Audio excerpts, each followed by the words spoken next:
Antonia Whillans is my guest today. She is a British actress, voiceover actress, and animal rights activist. She is here to promote her new film called I Am Rage. So we're going to talk about that, along with her background on how she got into acting and voiceover work. Plus, she tells us about some other films she has coming out, and she explains why she is vegan. Some very eye-opening stuff about how animals are treated in the food industry as well as the clothing industry. Overall, a very fascinating and thought-provoking discussion coming right up.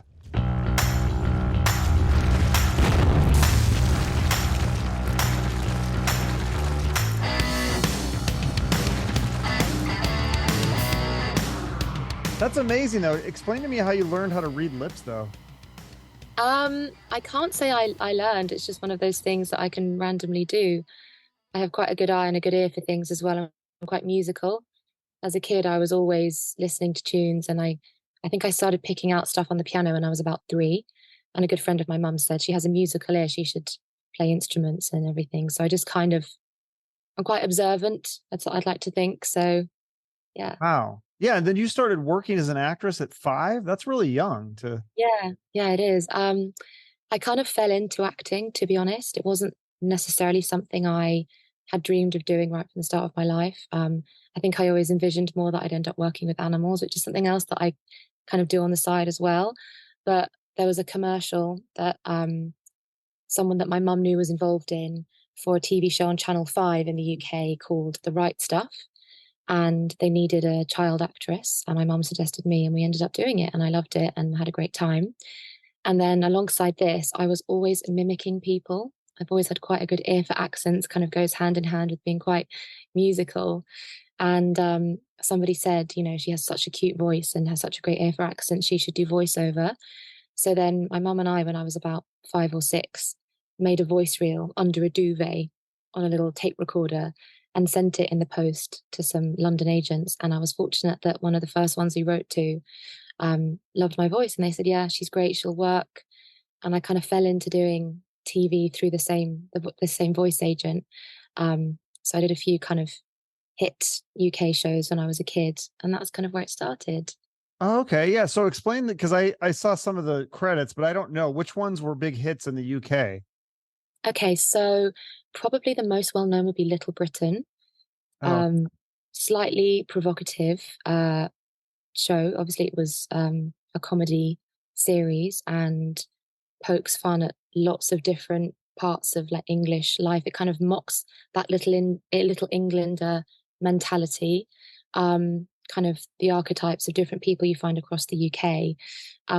And I was a brownie who gets thrown up on by David Walliams in drag, done up as an old lady at a school fair with his sidekick, as it were, who okay. was played by a comedian called Matt Lucas. So I did 2 episodes of Little Britain. It's long since been cancelled because Oh, it was in many ways quite offensive. Rightly so. Lots of things we wouldn't get away with now. And I was 6 years old at the time, so I didn't really have too much of an idea of the whole show, although I was allowed to watch most of it. Um, so Little Britain was one of my early credits, which was a really fun show to be a part of, I have to say. I also did The Bill, which is like a British police drama. hmm. And I was in a show called Apparitions. Oh, yeah. I Um, saw a clip of that. You were really good in that. Thank you. Yeah, because it's amazing when you're that young. It's Mm, hard to act, and it almost seems forced a lot of the time. But you seemed very natural, and it was Thank you. creepy. I appreciate that. I don't really know where it comes from, the ability as a kid. I think the older you get as a grown up, it's kind of there's more kind of method to it sometimes. There's more planning and thought into developing a character. But I think as a kid, you kind of just have a sense of knowing what to do or not. And I think what was key for me in all those experiences was there was never any pressure. Like the people who cast me just relied on me and trusted me to perform the way that they wanted. And, luckily with all of those appearances, they were happy, they were pleased. There's actually a really nice clip from the behind the scenes making of that, maybe the more well known sketch of Little Britain that I was in when I'm thrown up on by the old grandma at the school fete. And you can hear the director, Matt Lipsey, saying, gosh, she's fantastic, look at her, because it had to be a one take thing. And as Oh, I recall, I was a kid, and I remember thinking, I wasn't totally sure if it was the take with the vomit coming onto me. Um, but then it did come. And I think having done dance as well, I did a lot of like ballet training as a kid. That teaches you discipline and composure and poise and, commitment. So I just kind of had the whole like Dr. Footlights, just kind of bear it and just wait till they yell cut. And then if you are uncomfortable or whatever, you can say, but while the camera's rolling, you've just got to get on with it, even if it's uncomfortable. What did they use for? It's obviously, I hope it's not real vomit. It's fake vomit. What did they No, use for it? it was porridge and vegetable soup. Oh, okay. Yeah. That doesn't sound so bad. So you weren't initially wanting to be an actress. Have you since now? Do you have the dream of being a huge star? I mean, you're doing pretty well with all these movies that are Thank coming you. out. Yeah. I would say I have a dream of being a big actress in the sense that I love and relish the idea of doing challenging, high profile roles on exciting productions and working with amazing people like the team on I Am Rage is just, one of the most wonderful crews and cast that I've worked with in recent times. The idea of fame doesn't appeal to me at all, if I'm honest. The only thing I can think of that is good about it is having a platform to talk about important things.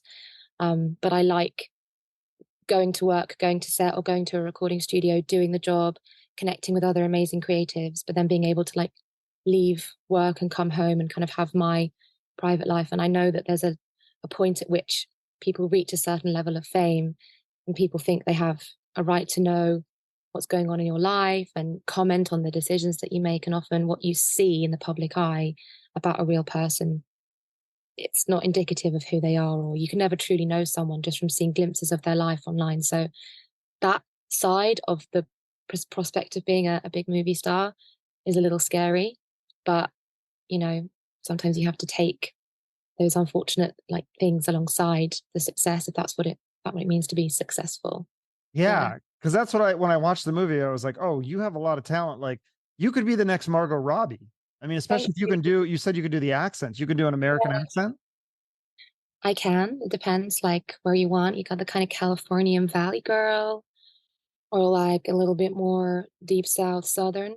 Actually, to be honest, the voice that I have right now, I'm a little more husky than usual, is probably better suited to the kind of deep south Texan accent. I've just got back from a festival, so I'm a little bit hoarse from a few late nights. So you'll have to forgive Okay. me for sounding quite as crisp and clear as I usually do.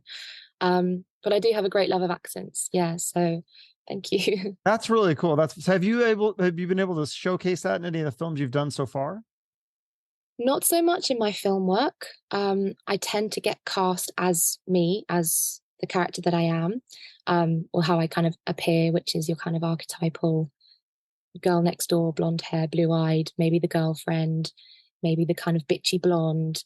Those are kind of some of my typecasts per se. I have done a couple of roles on screen in American. I get to showcase my accents more in the audio work that I do.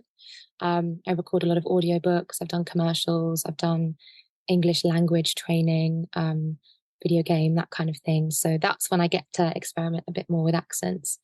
But the beautiful thing about working in independent film is sometimes you do get the choice with characters. And I remember the last time I think I did an American accent in a film, I did have a chat with the director and the producer about whether they wanted it or not. And they said, if you're comfortable doing it, then please do. So that's one of the things I love about this kind of corner of the industry. We get that freedom. So maybe a role will come along soon where I get to choose my accent. Yeah. So you kind of like the indie films more because you have more freedom and Yeah, and I just feel like independent film, there's so much of it being made and so many people with such creative hearts that are so desperate to make work. And there's just a kind of different grit and commitment in the indie film world, I feel, because often we come into a project with big dreams and perhaps not the best budget or time frame to match the dreams that you have for a production, but it means that people just work so hard to make it the best that it can be. We shot I Am Rage in I think 16 days, which is wow. crazy. That's Yeah. just 2 weeks in terms of the actual filming days that we had. And everyone that was involved, I know everyone is really, really proud of what we achieved in that time. I've done indie feature films in 5 or 6 days. And then out of that has come a 90-minute complete film. And, sometimes we don't have necessarily the budgets of these huge blockbusters, unfortunately, but people, they pull stuff out the bag, the creativity of the special effects crew, the makeup crew, the creativity and the kind of forward thinkingness, if you will, of the lighting team or the art department with props, the magic that you can create with not loads of money and not much time, but just from grit and determination is very inspiring. So I love working in independent film because you meet amazingly talented filmmakers. Yeah, well, that's one of the things that struck me from this film is I like the not big budget in terms of the special effects are not CGI, they're real. And I don't want to spoil it, but the death scenes in this are great. Like if people like horror and stuff and bloody, I know it's supposed to be more of an action, but the death scenes are kind of like horror genre, I felt like, and it's cool, like the special effects. I don't know how they did that, but that was really cool. Yeah, I agree. Again, I also don't want to give too much away at this point, but there's, with some of those death scenes, we had to make it look uncomfortable. And often filming those fight sequences or the torture sequences, or indeed some of the death scenes, like the conditions we were working in were really hard. It was really cold. It was in snow, or we had been slightly injured from just doing our own stunts. Literally, we didn't have stunt doubles. We had maybe 5 days beforehand in total to run through different stunt sequences with our amazing stunt coordinator, Chris Torres. And he said to us, "You're not going to get hurt, but you will be injured. And that's how you sell it. That's how it looks real." So we'd come away with bruises and nicks, and some people would get cut, and sometimes the hits would actually land, this kind of thing.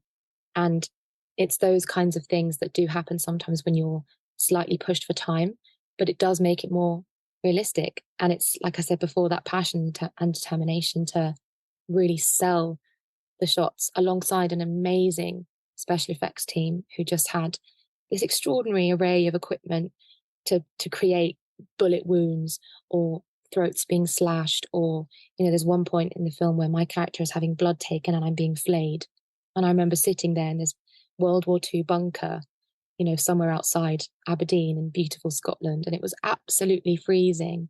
And Hannah Bang Benson, the amazing lead actress, we're kind of in there. She's opposite me, and we're both in these little skimpy outfits, shivering.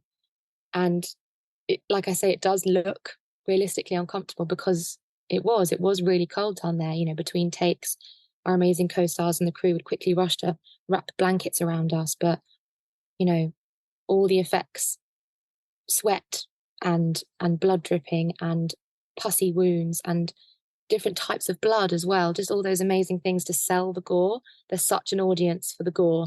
And there's lots of that in this film. So I think people are going to enjoy that. Yeah. Well, so yeah, your stunts weren't as, I would think the star had the harder stunts to do because she was really doing a lot of fighting and punching and kicking.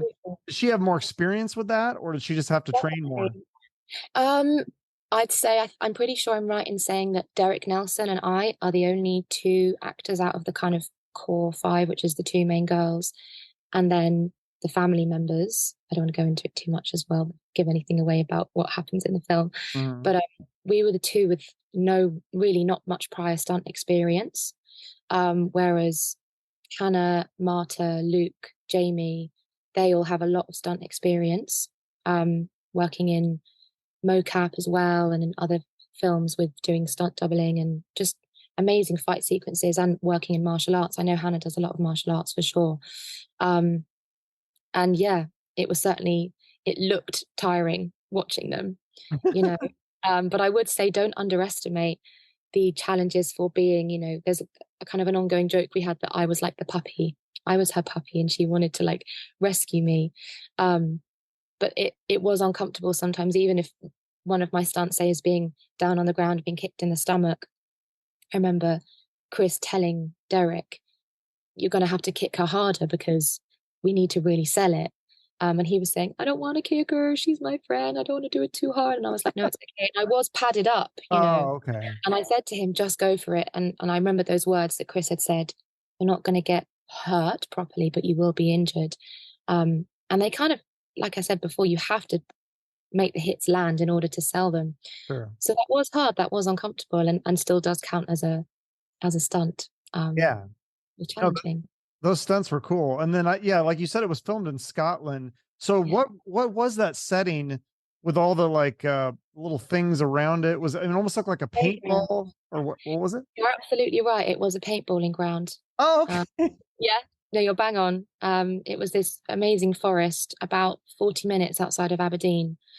And it was really ironic because we'd spent the first half of the shoot in this big, beautiful house in, well, near Inverness, in kind of the Highlands of Scotland. Hmm. And the majority of that part of the shoot, everything we were filming was indoors, but we had amazingly beautiful, sunny, hot weather, Hmm. which is not typical of England at all, especially not Scotland. And then as soon as we moved location and everything we were filming was outdoors, that's when the elements really decided to mess with us. And we'd have snow, hail, wind, rain within the space of an hour. You know, there was a day when we arrived on set and it was thick snow, and the cast and crew were walking around trying to flatten the snow so that we could get the shots that had to be done on that day just because we had no other time to do it. Which Right. is amazing and just a testament again to people's willingness to make it work regardless of the circumstances. Yeah, that's crazy. Yeah, because that reminds me of a little bit of Seattle, where I'm originally from. Very Yeah. green and beautiful, but yeah, cold, rainy, like not the best weather to shoot a movie in. So that's hardcore. What Right. can you tell? What can you tell the audience about? Again, we don't want to give away too much about the plot. So, how would you describe what the movie's about without giving too much away? I don't want to ruin it. I would describe the film as an action thriller for people who love watching martial arts, particularly women fighting martial arts. It's probably a good one for the conspiracy theorists out there because it taps into the story of adrenochrome. And I'd say that that is maybe what sets it apart from your kind of traditional formulaic girls are kidnapped, try to escape Hmm. plotline, because it's got this more sinister twist of the kind of quite complicated and dark reason why they've been kidnapped. So, in a nutshell, Erin and Sarah are meeting their respective boyfriends' family for the first time because their boyfriends are brothers, and they get kidnapped and tortured for their adrenaline slash adrenochrome, and then they try to escape. And it focuses around Erin's problems with anger, shall we say, because she has a history that is not revealed until later in the movie. That means she reacts much more aggressively and angrily than regular people would in moments of stress and trauma. But it also means she can fight. So there's lots of kick ass fight sequences whilst the girls are trying to escape. And that's probably all I'm going to say, so I don't give too much more away. Yeah, no, that's great. That's perfect. Yeah, and I agree. Like the fight sequences are fun. Like I said, I think the death sequences were fun. I mean, some of it is there's a little bit of humor involved, right? Like some of it's so over the top. It's like it's supposed to be kind of tongue in cheek, right? Absolutely, it always is. And I think, especially with thrillers or horrors in this nature, when you don't have like a massive budget to play with and you know that there are going to be, there's always critical people that will nitpick at tiny things like changes in the weather or the costume or the hair and the makeup. And, you know, we not without realizing that we don't have the time to kind of focus on those tiny details. We've got to get the kind of main sequences and the plot points filmed in a good way. Um, yeah. Yeah, no, it's fun. I just love that, like you said, if it's a low budget movie, it's indie, you filmed it in 16 days, but you're not trying to make like an Oscar winner. You're owning it. It's like an indie film and you're having fun with it. And it's like it's Exactly. tongue in I don't cheek. think And what's the And guy, the character with the hat? Like he's like over the top. Like I love it though. absolutely, yeah, no, he was awesome.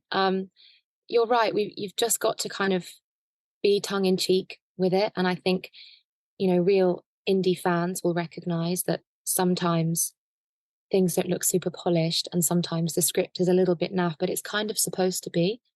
It is supposed to make you laugh as well as cringe. So Yeah, how do yeah. you use your acting skills? Because like you have a bachelor's and a master's in drama and theater and stuff. So how do they teach you that stuff in school, or is that something you learn more on the set when you're working on a film like this? Because you're not doing like Shakespeare or whatever. That's a really good question.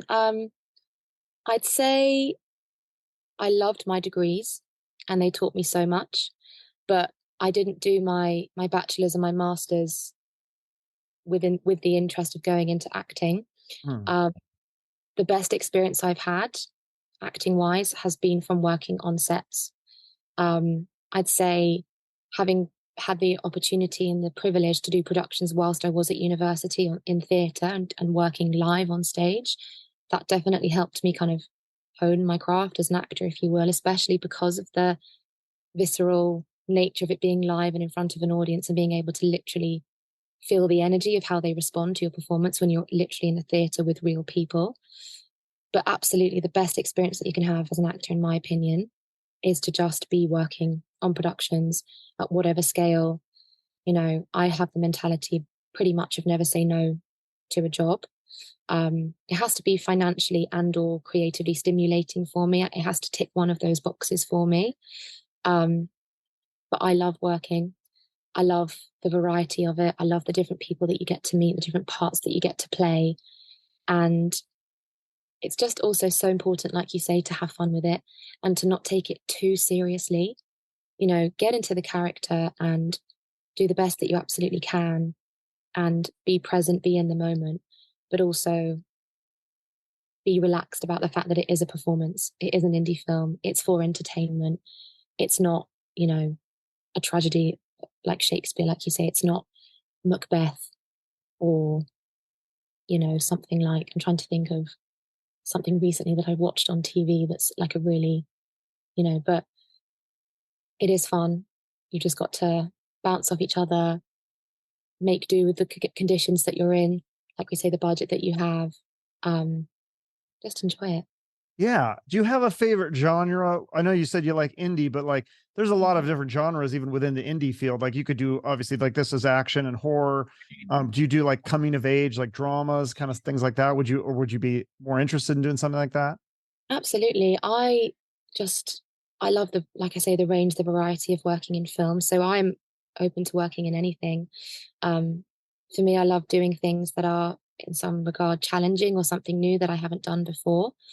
I was in a short film recently that's called Bye Bye Baby that did really well on the independent festival circuit, got selected at Oscar qualifying and BAFTA qualifying film festivals, including Holly Shorts and Aesthetica and um, just loads of really wonderful screenings that we went to, different festivals. Um, and that's a comedy slasher. And it was a very girly, imagine the Barbie aesthetic, but we filmed it a couple of years ago. Lots of pink, lots of bows. It's about a woman having a baby shower with her kind of filthy rich friends who all live in excess. But again, not all is as it seems with her, and it descends into chaos. It's quite dark, but also very, very funny. That sounds So intriguing. yeah, it's only 20 minutes, so I can send you a link.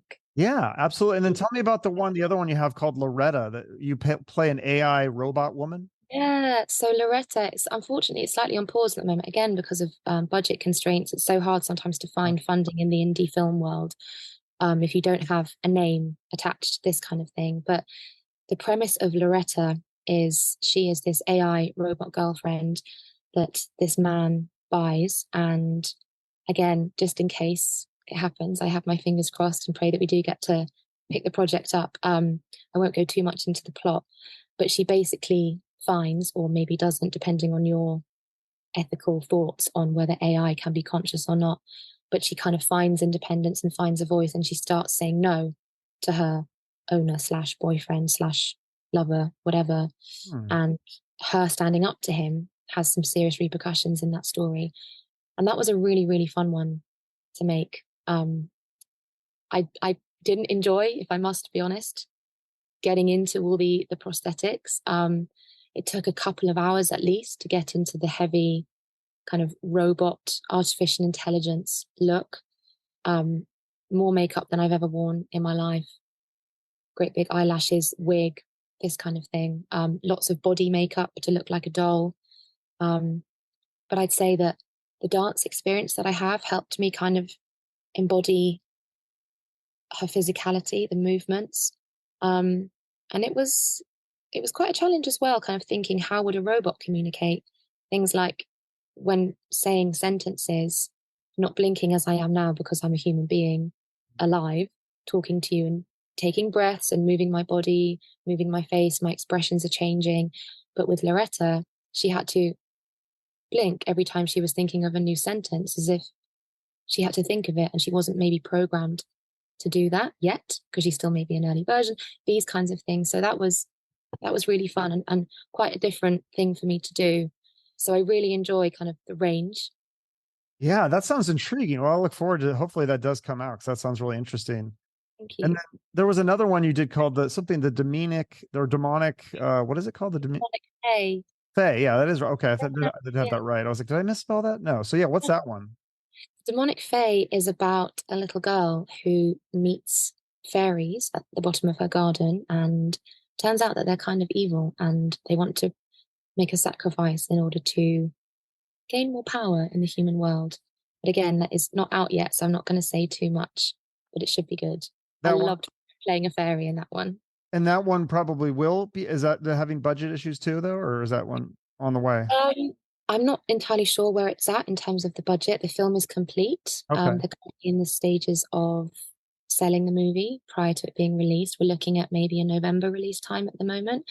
It's funny you bring it up because we had an update message about it only today.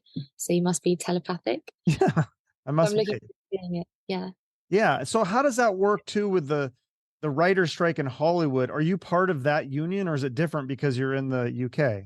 It's really interesting that you bring this up, and it's something I've been talking about with lots of my kind of British actor friends in this country, because I even had to say to our stunt director, I said to some of our friends, or some of my friends in the I Am Rage team, you know, is it okay to be promoting this movie now? Because the rules are any actors one day wishing to join SAG, even if at present we're not, should follow the rules of the strike, which means not promoting anything that is involved with a struck company. However, I decided upon still wanting to celebrate and rejoice in being involved in amazing independent film. And I think one of the things that hopefully will be a silver lining from the strike is that there will be more of a spotlight on independent film, and less so on the big production houses involved with the big streaming sites making films and series. When there is so much else being made that doesn't always get seen or get distributed because it doesn't have that connection or that funding from Netflix or Amazon or HBO or whoever it is. So, you know, in a sense, yes, we have to be careful, even if we're not SAG members.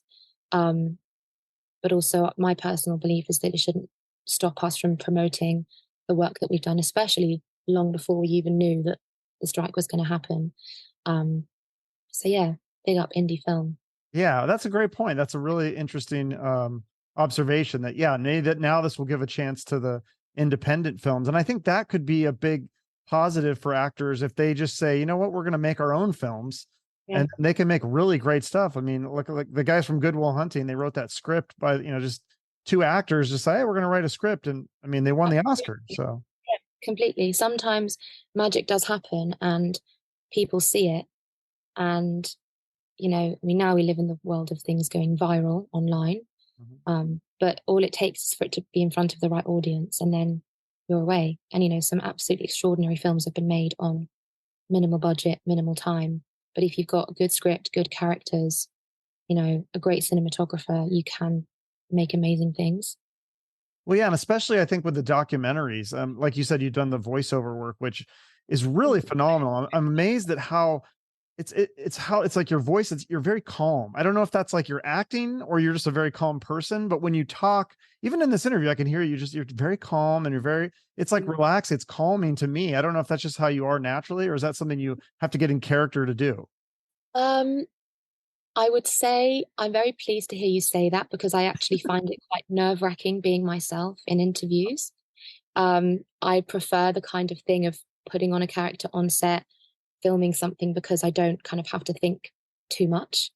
But I'd say that's a testament to you asking great questions and just being a really personable, lovely host. Thank you. Wow, that's amazing. Yeah. And I'd say that people do say that my voice is calming. I'd say it's probably extra calming right now because it's a little bit husky, a bit lower, a bit hoarse, because I've slightly lost it from like singing and dancing all weekend, quite late into the night at the festival that I just got home from.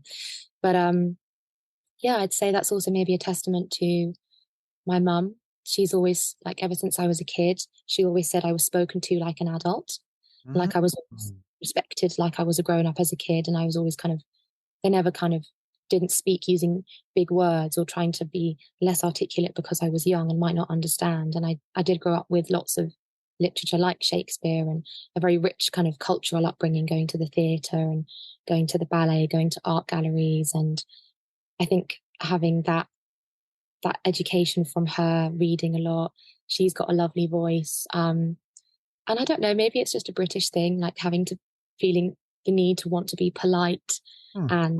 and articulate oneself as best as possible. I think it also does come from the voiceover work that I do. Yeah, just kind of, it bodes well to be fluent. It makes your engineers and your producers happy if you can get the job done faster. So yeah, thank you very much. Yeah, Appreciate well, I've never met your mom, but she's obviously done a really good job raising you and that. teaching you all this stuff. So tell me about that documentary, because I tried to find it, but you narrated this documentary, When Pigs Escape. It sounds Yeah, interesting. yeah. So When Pigs Escape is a true story about a pig who escaped from a slaughterhouse, and she was pregnant with piglets and she gave birth in a woodland. And the story made massive headlines in the UK because people, even though we are by and large a meat eating nation, people connected with her. She was named Matilda, and they connected with her desire to protect her babies. And a petition was made to have her allowed to go to a sanctuary and live out her life with her children in peace, rather than having to go back to be slaughtered for meat. And it was allowed. And now she lives in peace with her piglets in a sanctuary. And I had the privilege to narrate the story. Yeah, is that one coming out, or is that out only in the UK or something? How do I find It's that? available to watch on a platform called Waterbear. And I highly recommend looking at other documentaries you'll find on Waterbear. It's free as well. It's lots of films that you might not have access to because they tackle quite difficult issues, especially ones that can be quite controversial. There's another really wonderful documentary on there that I'd recommend called Slay, which is about the fashion industry, specifically about leather and fur and basically how animals are utilized in the fashion industry. And there's a lot of misconception that leather, for example, is just a byproduct of the meat industry. But actually, what Slay reveals is that it's not. So it's really worth watching just to be as educated and informed as possible how we as consumers can make better choices when we're buying things and obviously eating things as well. Yeah. See, I'm not a vegan. I know you're vegan, but do you think that there's a way to eat meat and buy leather and things and treat animals better if they are going to eat meat? Because I think that, to me, that's, I know I'm kind of a hypocrite because I'm a huge animal advocate, but I guess Yeah, I just assume that these animals are killed ethically. But I think a lot of times they're probably not. And like you said, we'd probably be shocked to learn about a lot of the things that they go through. absolutely. Thank you first of all for asking this question. It's really wonderful to have the chance to speak about this with you. You mentioned two different industries in there, so I'm going to address the leather industry first because personally, you said, is there a way to wear leather that is kinder to animals, that is better? I'm an advocate for buying secondhand. I know lots of quite, I hate to use the word extreme because I don't believe veganism at all is extreme and what the animals go through is the most extreme thing ever. But for the purposes of this conversation, extreme vegans who would never wear an animal product ever again, and I respect that and salute them absolutely. Um, I think there is so much already existing in the world, so many times that they've been made into belts or into shoes or to coats and whatever. And I personally still buy from charity shops or from websites like eBay or Depop or Vinted, secondhand reselling websites to keep fashion in circulation because leather will decompose naturally. It's not going to stick around like plastic leather in landfill for hundreds or thousands of years or whatever. So I think buying things secondhand is kind of on my ethical compass is okay.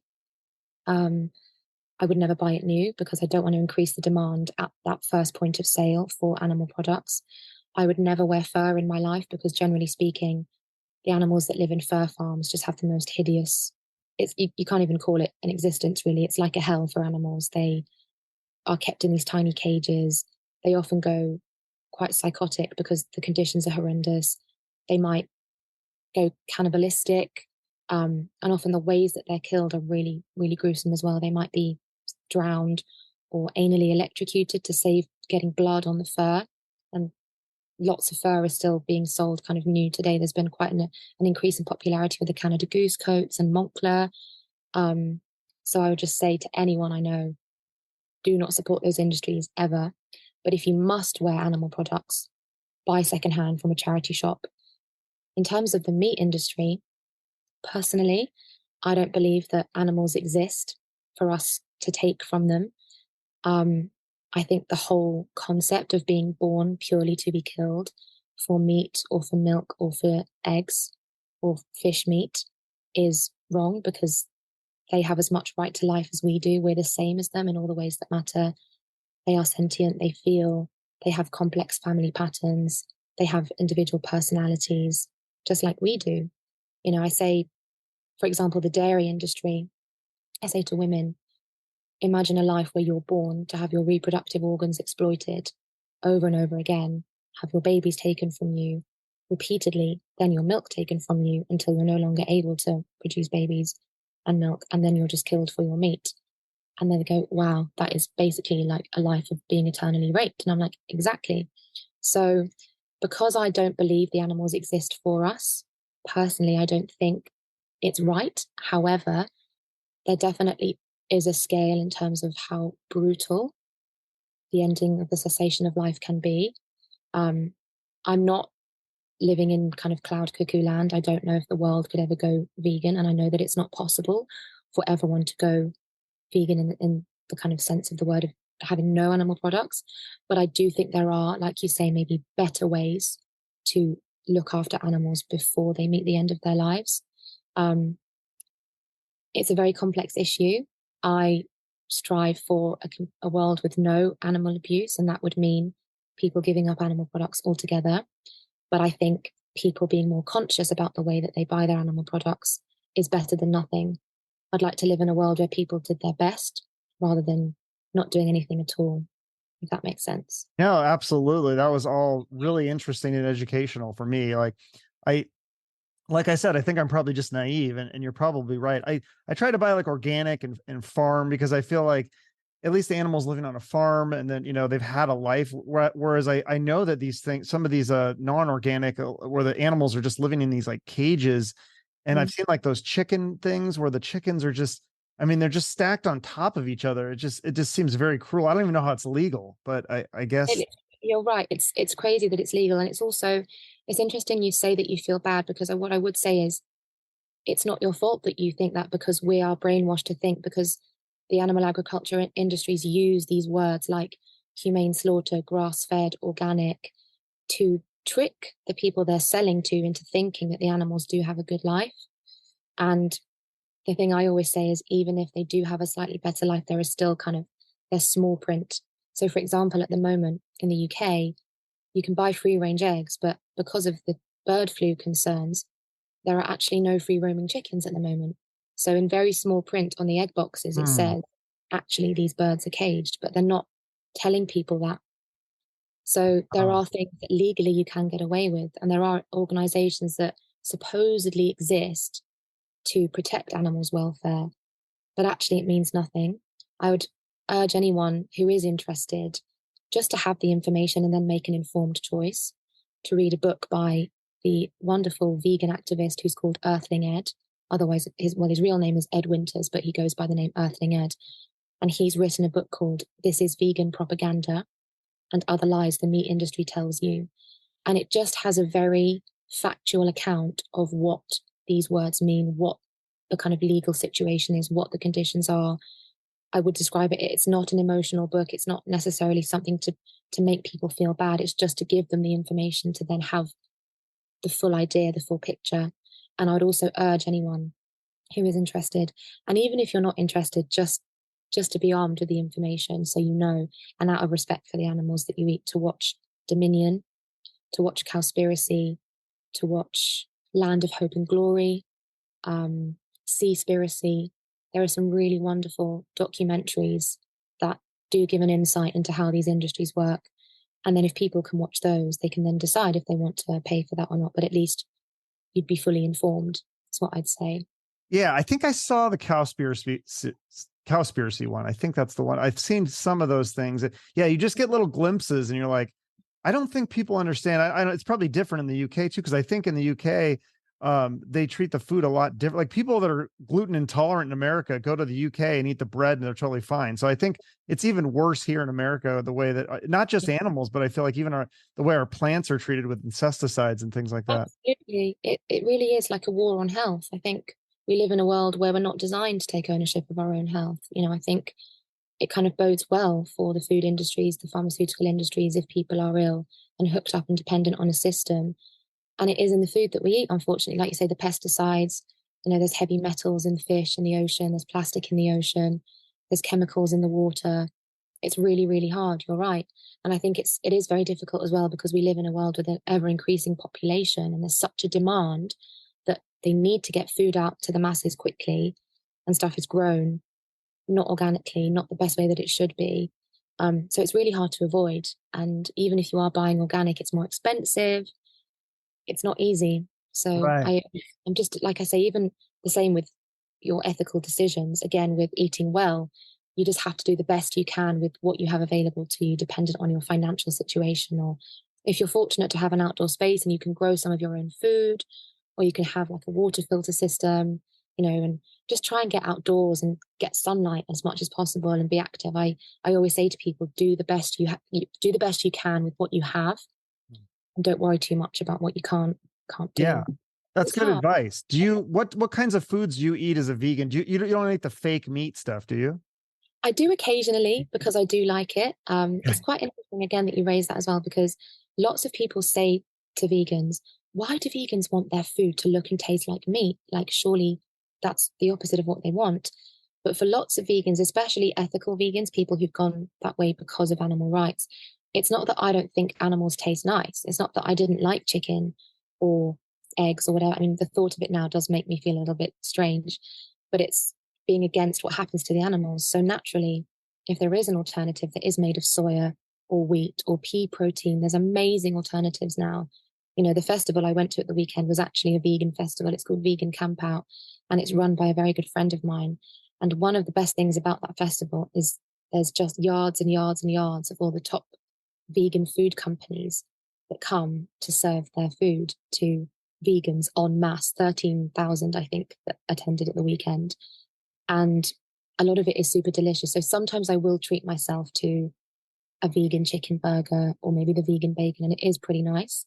But I try and stick with the whole foods diet just because it makes me feel healthier and happier and more energetic.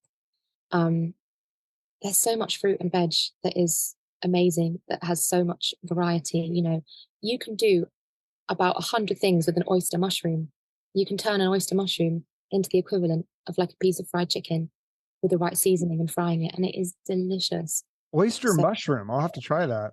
yeah, do please. I think you'd be pleasantly surprised. Yeah, it's funny you did that commercial and it was like it got a Daily Mail article and it was like Yeah, can they called it vegan propaganda, which you were like absolutely. proud of that. You're like, it I was kind was. of an interesting commercial because like what happens to, not that I need to spoil, it's a 30-second commercial, but yeah, these people order pulled pork and the guy delivers a pig and a meat cleaver. And Yeah, it's a really cute little pig. And it's like, it does make you think like, if you had to kill this yourself, could you do it? exactly. You've hit the nail on the head. And I think, first of all, it was such a privilege to do the advert because I've long been a supporter of Viva, the charity who commissioned the advert.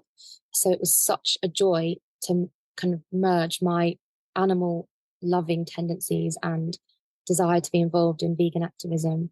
Because I've done the animal rights marching and I've done, leafleting, flyering, talking to people, outreach on the street, that kind of thing. But to have the opportunity to kind of bring together my skills, my career, my job as an actor, and the vegan message was such a privilege. And I remember in my audition when I met Juliet Galatly, who is the founder of Viva, I said to her, honestly, just meeting you was a privilege because she is like somebody really pivotal in the vegan movement and the animal rights movement. And I said, even if you don't cast me, I'm so happy to be included. I'm just happy to be here. Thank you. And we really connected. And then the director kind of said, okay, we need to audition you now. um, so it was a very controversial advert. It was amazing because it reached a minimum of 16 million people. It was broadcast for a month on the British TV channel Channel 4 and its associated networks. And I'm very pleased to say as well that they're refunding to have it broadcast on TV again right now. So we've got an amazingly generous donor who's going to donate £1 for every pound donated to get it on the TV again, which is amazing. But it really did ruffle a few feathers. And I think specifically it's really interesting that it did stir up so much conversation because they specifically wanted it to be not violent at all. There's no footage of slaughterhouses or description or depiction of anything that happens to animals. There's no violence, there's no bloodshed. It's just what your imagination conjures from the image of the live animal and the meat cleaver. And we also really wanted to highlight what vegans refer to as speciesism. So you have sexism and racism, right? Mm-hmm. But speciesism is the belief that some animals are more important than others. You know, the whole thing of why love one but eat the other. People love their traditional domesticated animals like dogs and cats. Dogs and cats, yeah. But are okay with eating cows, pigs, chickens, fish. Well, and pigs are really smart, right? Super smart. They are smarter than dogs, actually, supposedly, according to science. Not that your intelligence should be a dictator necessarily of whether you deserve to live, but it's a really interesting point that you make because they are super intelligent. And, you know, when you spend time with cows and see them, you know, I'm involved with another documentary called Food for Thought, which is about veganism, yet to be released. And we did some filming for that documentary in this wonderful sanctuary called the Good Heart Animal Sanctuary. And they had rescue dairy cows there and cows that have been saved from the beef industry. And they are like big puppies. They just run around. They love being scratched and tickled. And they kind of purr and they kind of nuzzle you. They're so sweet, like dogs. Yeah, they're really affectionate. I did not know that. Wow. Yeah. So it was very important within the advert that the couple have a pet dog as well because they're cuddling on the sofa and they're stroking their pet dog. They go to the front door and open the door and the pig is there on the lead. And the delivery guy says, free gift for our new customers and hands them the meat cleaver. And you see the pig lift its little trotter about to come into the house and the dog just right on cue looks down and it's like, oh my God. And you see them kind of think like, wow, what is actually different emotionally? It doesn't help that it doesn't hurt that you picked the cutest pig. I think that you right. I'll tell you something funny though. We actually had two pigs. They were from like a company that has animals for stage and screen, and we only were able to have them for 2 hours because they're very energetic. They don't have, you know, attention spans. They're not like trained circus animals kind of thing. They live and they come and they do, you know, performances at this kind of thing, but people can pet them, I think, like a petting zoo kind of thing. I'm pretty sure that the charity and the organization making the film, they really wanted to make sure that they chose the stage pigs ethically, of course, because, you know, you do have these things in the UK where you can go and pet animals as babies and then afterwards research and think, what actually happens to those micro pigs when they grow old? You know, it does make you think, right? But we had two pigs because they had to make sure that they got the shot and we nearly didn't get it. And it was just that second of the pig looking and about to come into the house and we hadn't quite got it. And then we kind of given up on getting it because we were running out of time with the pigs. And then I sat down just stroking them while they were moving the setup to a different part of the house where we were shooting. And the pigs calmed down. And then the wonderful Juliet was there and she was feeding them carrots that they were loving so much that they actually bit her finger and it bled because they were enjoying the carrots so much. They were so enthusiastic. Yeah. And then the director said, guys, the pigs are calmer. I think we can get the shot again. So they quickly set it up and just got that moment. And I'd like to take some credit for the pigs being calmed in that moment, ready, because I was stroking them. So, and your voice, that was probably what it was. Yeah. Thank Very you. calm voice. And so you have a couple rescue dogs of yourself, right? I have a rescue dog from Romania who's called Law. And I have a rescue dog from Egypt called Pablo. And they are the lights of my life. I always refer to them as my furry sons. Yeah. So is that you've mostly grown up with dogs or have you grown up with other animals? Or how'd you get so interested in animals? You know, it's one of those things that's really hard to pinpoint. I think part of it is thanks to my upbringing. I had a wonderful childhood thanks to my mum and my grandma. And we've always just taken in stray animals, dogs, cats, always rescuing animals that we might find. We've rescued a bat, seagull, pigeons, foxes, that kind of thing. Foxes? Yeah, we've been Oh, involved in a charity in the UK horses are who so cute. they're wonderful. And again, they're really misunderstood. They're kind of seen as vermin in the UK, Oh, which really? really frustrates me because, you know, there's lots of urban foxes in London and they kind of sneak into people's bins, or sometimes people might leave their back doors open. And if there's food, a fox might be confident and come in and try and pinch, and they're kind of vilified for that reason. But actually, they were around long before we were. Before London was a city, it was a wild wood. So actually, people have built their roads and their houses and their, you know, corporate lands on what was once wilderness. So of course, the animals are going to struggle with coming to terms with that and still enter what is now our space sometimes, you know. But I always feel it's such a privilege to see an animal like a fox in the wild. And I'm quite lucky where I live. Sometimes I spot deer as well, little muntjac deer, Hmm. sometimes hawks, red-tailed hawks, parakeets, the occasional woodpecker. I think it's such an honor to see a wild animal. So I've always had a love of all animal kind, and I'd say that was instilled in me from a young age, just having respect for all life, from my mum and my grandma. Um, Went vegetarian when I was maybe 18, although my mum said I flirted with it from when I was maybe 16, Hmm. but didn't quite make the connection or have the kind of know-how of how to remove the meat from the food I was making. And then I did it properly when I went to university. And then I did some more research on the dairy and the egg industry, maybe a few years after that. I realized that eating milk and eggs didn't align with my values just as much as eating meat didn't, and removed those. And I think just in general, having a love of nature, um, always being drawn to being outside, the ocean, the wood, you know, just being wild and free, being barefoot on the earth, wherever it may be, if it's in a forest or in a field or on a beach, and just having a real connection and feeling at home when in wildlife and nature. And then the older I got, understanding how human beings impact nature and how we, you know, damage it and the things that we do. And then also just having this innate feeling that my purpose is to try and do something to make it better. Um, I feel like in any situation, if you're in a position to do something to help someone, anyone, then you must do it. That's how I try to live my life. Um, I'll try and move snails out of the way on the pavement if I think they're going to get stepped on.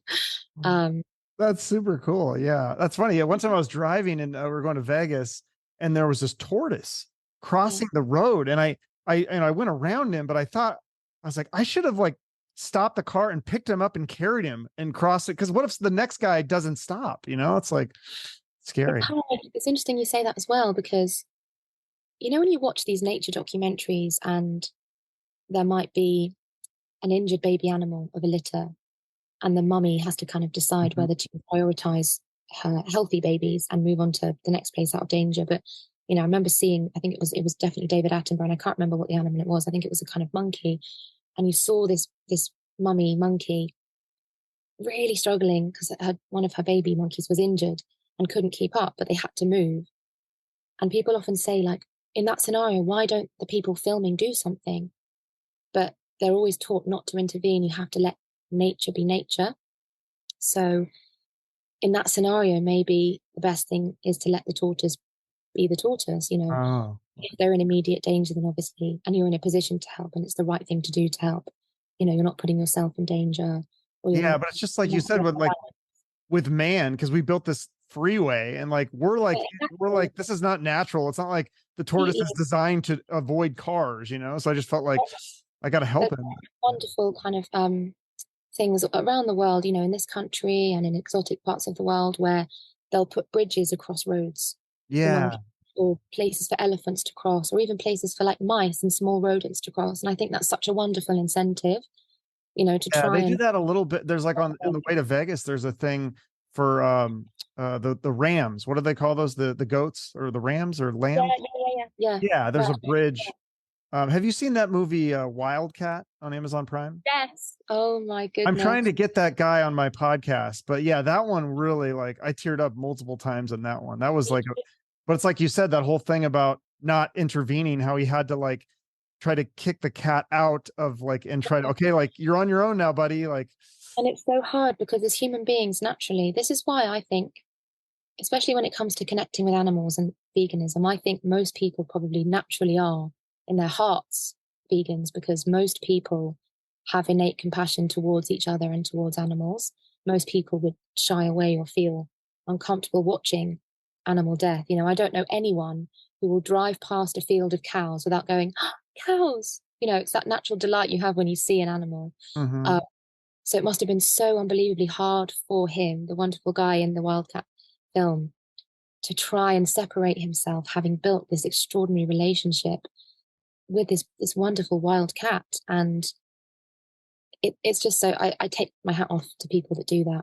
And I would love to do something like that one day. That's really my dream. I love acting and I love working. I love the performance side, but I'd like to reach a point where I have enough money and or enough of a platform to raise awareness for animals in need, and just educate and inform people, and also give people a chance to help, because lots of people want to do things for people who are struggling, or animals who are struggling, but don't know where, don't know how to start, don't know how to get involved.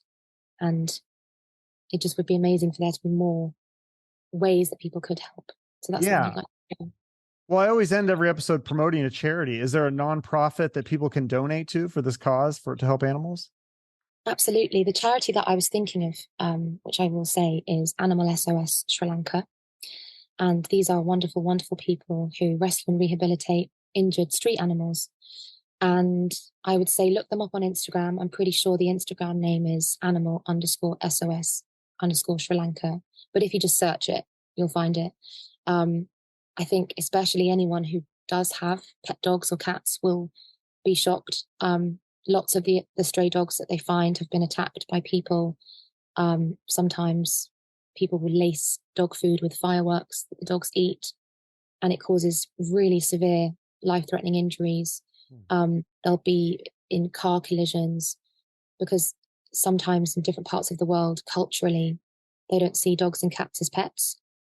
Something on that note that does frustrate me is people love to criticize other cultures that eat more what we perceive as exotic animals, or parts of the world where they eat dogs and cats, and they say, oh my God, the Chinese, the Japanese, the Sri Lankans, whoever, they treat their animals so much worse. And I say, no, they don't. They just treat all animals worse. We're selective about the animals we treat badly, but we're no better, But Animal SOS do amazing, amazing work. And I would also urge anyone who is listening and is interested in animal welfare to look up vegan organizations like Viva, just to read some more about what they're doing. Obviously, I'm going to promote Viva because I was fortunate enough to work with them on the advert. But recently they've had some wonderful success with closing down a really hideous pig farm, which the founder went in and she found some really harrowing scenes, which she filmed and reported, and that hit the news as well. And we had a victory, which is that they're now shut down. But that's obviously just one pig farm out of however many. So yeah, support Animal SOS Sri Lanka and check out the work that Viva are doing. Thank you. Yeah. I notice like the older I get, the less I can't watch kids or animals being hurt. It just makes me, I can watch like in I Am Rage, I can see the people getting the blood squirting, and I know it's a movie, but that's fine. But it's like, even if it's a movie and it's a kid or an animal getting hurt, it makes me queasy. Like I can't do it. So That's that's how it should be, though. I think naturally when you see somebody who is completely innocent and has no choice in the situation, who has right. no choice for themselves, of course it's going to make you feel like that. And I think that's a sign of having a good heart and compassion for others. So don't lose that, because I think it's something lots of people are born with. Naturally, kids are loving, they're interested in each other and in people. Kids don't have like a mask or a filter. They'll just go up to people and talk to them and say what they think. They'll Mhm. just go stroke animals. They're not scared. They just connect with them because they see the soul, right? And then Right. as we get older and we learn how dark the world can be, we get let down and rejected and disappointed, and it clouds our judgment and our vision on how wonderful the world can be. And we lose that innocence, that playfulness, and that ability to connect with each other. So I think if you have it, if you're lucky to be a grown up and have that, hold on to it. It's precious. Wow. Well said. Well, the new movie is out now. I Am Rage is on Amazon Prime, and people can pay $5 to rent it on the other Yeah, platforms, right? Yeah. absolutely. It's out today. So please watch it. Yeah. And then Hopefully, all these other yeah. projects that you have coming out. So people should follow you on Instagram. Is that the best way to keep up? Yeah, follow me on Instagram. My Instagram is Antonia Whillans. I had another release on Amazon Prime just a few days ago as well, which is a British comedy series called Patterns. Focuses on LGBTQ relationships, but it's funny. It's a good comedy, again, independent film project. So give that a watch as well. Okay, sounds good. What's that? I appear in episode 8. Okay, great. And then, yeah, hopefully you'll come back if you don't get too big and become the next Margot, like I think. I'd love to. Thank you so much for having me, Chuck. It's a pleasure. Right. Thank you. Have a good one. Take care. Bye-bye. My thanks again to Antonia Whillans. Her latest film is called I Am Rage. It's available on Amazon Prime, but I think it may only be in the UK, so you may have to pay to rent it here. It's only $4, so check it out. Make sure to follow Antonia on Instagram to keep up with all her latest projects. And while you're on there, you can follow myself and the show, and make sure you're subscribed wherever you watch or listen. If you want to go the extra mile, I'd love for you to give us a rating, a review on Apple Podcasts or Spotify or wherever you listen. And if you're on YouTube, you can hit the thumbs up button. And again, that subscribe button also helps a lot. I appreciate all your support for my guests and the show. Have a great rest of your day and shoot for the moon.